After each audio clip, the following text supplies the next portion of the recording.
Peranan pengamal media dalam melapor untuk pilihan raya pastinya berbeza suasana setiap kali pemilihan umum.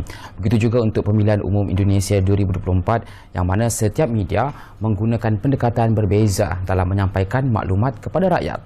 Untuk perkembangannya kita berlintas langsung dengan wartawan Hilman Jamil di Jakarta, Indonesia. Silakan Hilman.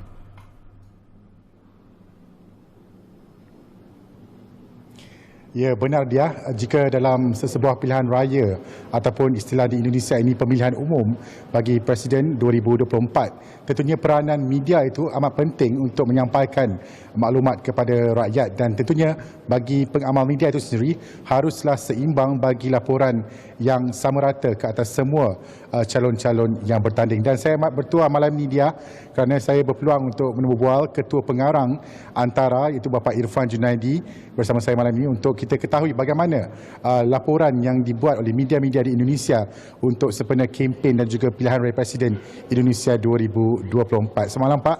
Selamat malam. Terima kasih Pak kerana sudi bersama kami di Bernama TV Pak ya. Mungkin Bapak melihat untuk pemilihan umum kali ini bagaimana laporan media yang dikeluarkan khususnya bagi Antara sendiri Pak untuk memastikan setiap calon yang bertanding ini mendapat laporan yang seimbang. Ya, kami di Antara memang ada satu tim khusus yang meliput soal pemilu dan setiap minggu kita bertemu untuk saling mereview, saling mengevaluasi dan posisi kami tentu objektif untuk memberitakan terhadap 3 calon yang ada. Walaupun barangkali jumlah beritanya tidak bisa sama persis, tapi kami berusaha untuk fair terhadap ketiga calon ini. Dan kepada tim kami terus mengingatkan untuk menjalankan proses pemberitaan yang lebih positif. Jadi kami hindari yang namanya negatif campaign atau kadang orang menyebutnya sebagai black campaign untuk menjatuhkan. Kami menghindari sama sekali. Yang kami berikan adalah bagaimana positif campaign, kemudian kami kabarkan bagaimana mereka punya visi, punya misi untuk membawa bangsa Indonesia ini ke depan. Karena Indonesia ini punya 200 juta penduduk, which is tidak sedikit jumlahnya. Sehingga kami harus tahu betul apa rencana besar yang mereka siapkan. Nah itu terus kita gaungkan dalam pemberitaan. Dan kami berikan itu secara objektif untuk supaya ketiga-tiganya bisa mendapatkan perlakuan yang fair dalam pemberitaan di Antara. Kemudian yang kedua, kami juga ingin menjadikan pemilu ini sebagai pesta rakyat yang menggembirakan. Bukan pesta yang mengerikan, yang penuh dengan konflik, yang penuh dengan kekerasan, bukan itu. Tapi ini kita jadikan sebagai pesta yang enjoy, yang membawa semangat baru, yang buat kami tidak penting yang menang siapa, tapi yang penting adalah bagaimana yang menang ini bisa membawa bangsa Indonesia ke depan lebih maju, kemudian juga lebih sustain, tetap menjaga persatuan dan kesatuan bangsa dan pemilu bisa berjalan damai. Ya. Pak, tentunya juga untuk pemilihan umum kali ini pastinya mendapat sambutan dari media-media asing dari luar negara ya. Mungkin bagi Bapak melihat untuk 2024 ini bagaimana sambutan dari media asing untuk melaporkan pemilihan umum ini? Saya rasa media asing cukup concern, termasuk ini bernama datang ke Jakarta. Selamat datang. Dan kami juga melihat ada beberapa media lain yang sudah mulai memberitakan, terlepas beritanya ada yang bernada positif, ada yang bernada pesimis. Buat kami tidak masalah, tapi itu menunjukkan concern atau perhatian media-media asing terhadap proses pemilihan umum di Indonesia.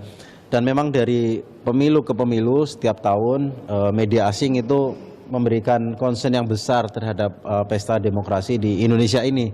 Kami sudah membaca beberapa laporan yang mereka turunkan dari persiapan proses pemilu dan kami berharap media asing ini bisa menjadi instrumen untuk menggaungkan kepada dunia bahwa kami jadikan pemilu ini adalah proses demokrasi yang sehat.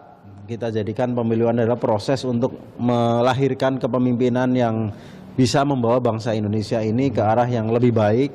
Dan kami ingin sekali media-media asing memberikan treatment yang fair juga terhadap Indonesia. Kalau ada kekurangan silahkan sampaikan kekurangan itu dengan baik untuk bisa kami perbaiki. Tapi kalau ada kelebihan dalam proses itu jangan juga ditutup-tutupi. Bahwa itu adalah kelebihan yang kami punya. Siapa tahu itu bisa dimanfaatkan oleh bangsa-bangsa atau negara-negara lain ketika mau menyelenggarakan proses pemilu seperti di Indonesia. Karena partisipan dari pemilu di Indonesia ini kan jumlahnya beratus juta, jumlahnya sangat banyak, wilayahnya sangat luas, dari mulai Aceh sampai Papua, itu kalau flight indirect maybe more than 6 hours, itu luas sekali, dan medannya juga sangat beragam, ada gunung, ada laut, ada menyeberang sungai gitu ya, sehingga prosesnya pun pasti tidak mudah untuk bisa mengorganize semua partisipan untuk bisa ikut atau berpartisipasi dalam pemilu kali ini. Bahkan warga kami yang di luar negeri juga kita ajak untuk bisa ikut berpartisipasi dalam proses pemilu, sehingga wajar kalau kemudian banyak media asing yang menaruh concern terhadap bagaimana kelangsungan demokrasi di Indonesia atau bagaimana kelangsungan kepemimpinan di Indonesia.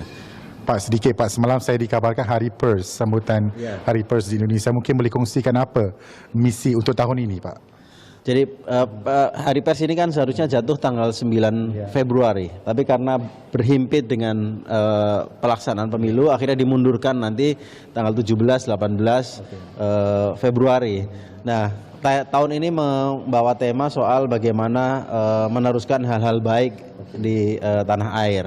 Dan rasanya ini juga tema yang menarik untuk bisa diangkat oleh pers nasional, karena semangat untuk melanjutkan hal-hal baik adalah semangat yang penting sekali, yang memang itu biasanya tidak mudah untuk bisa diteruskan, apalagi dalam kacamata orang yang biasa dengan suasana politik. Begitu ada pergantian, kepenginnya semua diganti. Hal-hal baik pun kadang-kadang juga dengan keinginan yang besar mereka mau ganti juga. Nah, padahal tidak seperti itu. Yang baik diteruskan, yang kurang baik diperbaiki. Terima kasih Pak kerana sudi bersama kami di Buletin Bernama Pak ya. Saya lihat ini bangunan baru sebenarnya, bangunan baru bagi Antara di Jakarta Pusat. Sungguh cantik saya masuk lihat, dan nilai estetika bangunan ini cukup memikat hati kepada yang mula-mula melihatnya. Terima kasih Pak Irfan atas kesudian bersama Buletin Bernama. Saya kira itu saja untuk perkongsian jam 8 ini. Teruskan mengikuti perkembangan pemilihan Presiden Indonesia 2024 dari saya, Irman Jamil, dan juga Jurukamera Muhammad Salim langsung dari Jakarta. Kembali ke Wisma Bernama. Silakan.